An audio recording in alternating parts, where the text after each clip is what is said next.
जो हम केस पूरन कुमार का देख पा रहे हैं उसमें वो कह रहे हैं कि डीजीपी को फोन किया और उन्होंने फोन नहीं उठाया। हो सकता है कि वो किसी मीटिंग में हो सकता है कि कहीं वो बाहर किसी सभा को संबोधित कर रहे हो सकता है कि किसी बात को वो ऐसी चीज़ों को कर रहे हो जो फ़ोन पे टैप नहीं किया जा सकता, रिकॉर्ड नहीं किया जा सकता। तो सिर्फ ये ग्राउंड लेना कि उन्होंने फ़ोन नहीं उठाया, मदद के लिए फ़ोन किया गया, इसलिए उनको इस चीज़ में इम्प्लीकेट करना मुझे लगता है कि कहीं ना कहीं ये कोर्ट में सबसिस्ट नहीं करेगा। दूसरी चीज़ जो बहुत ज़रूरी है इस देश के अंदर, और इस पर संसद को और माननीय उच्चतम न्यायालय को संज्ञान लेना चाहिए कि जो आरक्षण के सही हकदार हैं, जो उस क्षेत्र में है, जो उस बिरादरी में है, जो सबसे नीचे पायदान पर हैं, उनको ही ये मिलना चाहिए, न कि उनको जो ऑलरेडी रिजर्वेशन को ले चुके हैं या फिर रिजर्वेशन से अपनी ज़िंदगी को अच्छा कर चुके हैं। मैं इसलिए भी ये कह रहा हूँ क्योंकि SC/ST समुदाय में आप जब देखेंगे यूपी, बिहार, हरियाणा में बहुत से और राजस्थान में ऐसे बहुत से लोग हैं जो आज तक आरक्षण का एक बार भी फ़ायदा नहीं ले पाए हैं और वो अभी भी बहुत ही नीचे हैं और बहुत ही पीछे हैं। कि जैसे अभी आपने देखा कि जो वो रहे हैं पूरन कुमार जी, एक IPS के उस पे ओहदे पर रहे हैं। आखिर में जैसे सर ने भी बताया कि दलित आखिर में कब तक दलित रहेगा। क्या आप अभी एक मान चुके हैं कि अगर कोई व्यक्ति जो दलित कैटेगरी से आता हो, SC कैटेगरी से आता हो या ST कैटेगरी से आता हो, उसका पूरा अधिकार है करप्शन करने का। जैसे अभी आपने देखा होगा ASI जो जाट कम्युनिटी से आते हैं, उन्होंने सिर्फ अपना बलिदान, खुद सुसाइड उन्होंने इसलिए कर दिया ताकि वो समाज को ये बता सके, क्योंकि ये हमारे वर्ड नहीं है कि दलित कब तक दलित रहेगा। ये एक जान जा चुकी है और जिसकी जान जो गई है वो बस यही बताने में गई है कि आखिर में जो बड़े बड़े लोग जो SC/ST अपने बलबूते पे या डॉक्टर भीमराव अंबेडकर जी के बलबूते पे जो एक ओहदे तक पहुंच चुके हैं और जो तब भी दलित कार्ड खेल रहे हैं और उसके आड़ में भ्रष्टाचार कर रहे हैं, उसके आड़ में चुनाव लड़ रहे हैं, उसके आड़ में दलितों को बेवकूफ़ बना रहे हैं, तो क्या ये दलित की आड़ में ये सब काम करना सही है? और जो ASI बेचारे की जान गई, जो जाट कम्युनिटी से बिलोंग करता है, उसकी कोई जान की मोल नहीं, उसकी कोई जान की कीमत नहीं।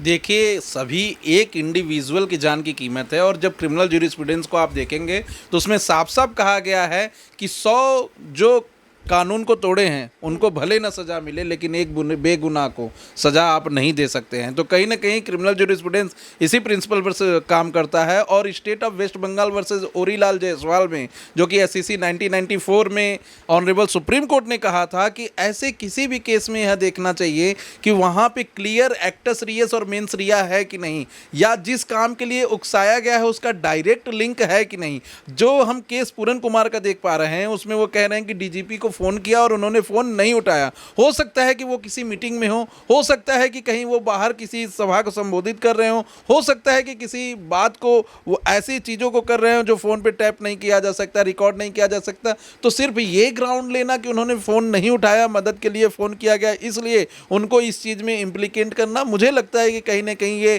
कोर्ट में सबसिस्ट नहीं करेगा। दूसरी चीज़ जो बहुत ज़रूरी है इस देश के अंदर, और इस पर संसद को और माननीय उच्चतम न्यायालय को संज्ञान लेना चाहिए कि जो आरक्षण के सही हकदार हैं, जो उस क्षेत्र में है, जो उस बिरादरी में है, जो सबसे नीचे पायदान पर हैं, उनको ही ये मिलना चाहिए, न कि उनको जो ऑलरेडी रिजर्वेशन को ले चुके हैं या फिर रिजर्वेशन से अपनी ज़िंदगी को अच्छा कर चुके हैं। मैं इसलिए भी ये कह रहा हूँ क्योंकि SC/ST समुदाय में आप जब देखेंगे यूपी, बिहार, हरियाणा में बहुत से और राजस्थान में ऐसे बहुत से लोग हैं जो आज तक आरक्षण का एक बार भी फ़ायदा नहीं ले पाए हैं और वो अभी भी बहुत ही नीचे हैं और बहुत ही पीछे हैं। तो सबसे पहला काम होना चाहिए कि जो श्रेणी में सबसे नीचे है उसको ऊपर लाने का काम करना चाहिए, न कि जो श्रेणी में एक ऐसे स्थान पे पहुंच चुके हैं जहां से वो अपनी जीविकोपार्जन कर सकते हैं, जहां से अपने बच्चों को पढ़ा सकते हैं, जहां से वो अपनी ज़िंदगी को अच्छे से जी सकते हैं, उनको लाभ देना। इसका सही लाभ लोगों को मिलना चाहिए। OBC समाज में भी ऐसे लोग हैं, SC/ST समाज में भी ऐसे लोग हैं और कहीं ना कहीं जनरल समाज में भी ऐसे लोग हैं, क्योंकि यह आप कहीं से भी नहीं कह सकते कि जनरल समाज में गरीब नहीं होते या सामान्य श्रेणी में गरीब का बच्चा नहीं होता। सामान्य श्रेणी में भी गरीब के बच्चे होते हैं। ऐसे बहुत से पंडितों के, ऐसे बहुत से ठाकुरों के, ऐसे बहुत से लाला लोग के बच्चे हैं या लाला लोग हैं जो अभी भी समाज के पिछले पायदान पे हैं, उनको भी इसका लाभ मिलना चाहिए। लेकिन रिजर्वेशन पर सबसे पहला हक समाज के अंतिम पायदान पे बैठे इंसान का है। तो यह कार्ड खरीदना, दलित कार्ड खरीदना, SC ST एक्ट किसी के ऊपर फर्जी लगवा देना, 498A के केस में फर्जी केस फाइल कर देना, लोग अपनी जान दे रहे हैं। एक जान की कीमत बहुत होनी चाहिए, क्योंकि जो व्यक्ति अपनी जान दे रहा है वो किसी न किसी का पति है, किसी का बेटा है, किसी का पिता है। तो हर एक जान की कीमत होनी चाहिए। उसको पद से नहीं देखा जाना चाहिए, उसको जाति से नहीं देखा जाना चाहिए कि वो IPS है या वो इस जाति से हैं। हर व्यक्ति की जान की कीमत होनी चाहिए और हर व्यक्ति की जान का रिस्पेक्ट होना चाहिए, आदर होना चाहिए। किसी का भी आप ये नहीं कह सकते कि वो ASI थे तो उनकी जान की कीमत नहीं है, उनके भी जान की बहुत कीमत है। क्या कह रहे हैं सर आप अपनी अंतिम बात? मैं ये कहना चाह रहा हूँ कि बेसिकली ये जो दलित कार्ड का जो सिलसिला जो चल रहा है, इसको स्टॉप तुरंत लगाना चाहिए। ऑनरेबल सुप्रीम कोर्ट को, ऑनरेबल पार्लियामेंट को सामने आना चाहिए। मिसयूज ऑफ लॉ नहीं हो, मिसयूज ऑफ फैसिलिटीज़ नहीं हो। समझे ना कि अगर हम आपको एक सुविधा उस क्राइम को ख़त्म करने के लिए दे रहे हैं, आप अननेसेसरली जो है उस क्राइम को एक मतलब झूठे रूप में, एक चक्रव्यूह के रूप में, एक साजिश के रूप में क्रिएट कर पूरे जो है जो नॉन SC समाज है उसको इमेज को टार्निश कर रहे हैं, उसके पूरी जो उपलब्धि को टार्निश कर रहे हैं। उसके ये समझिए कि क्यों दिया गया, आपको ऊपर लाने के लिए दिया गया।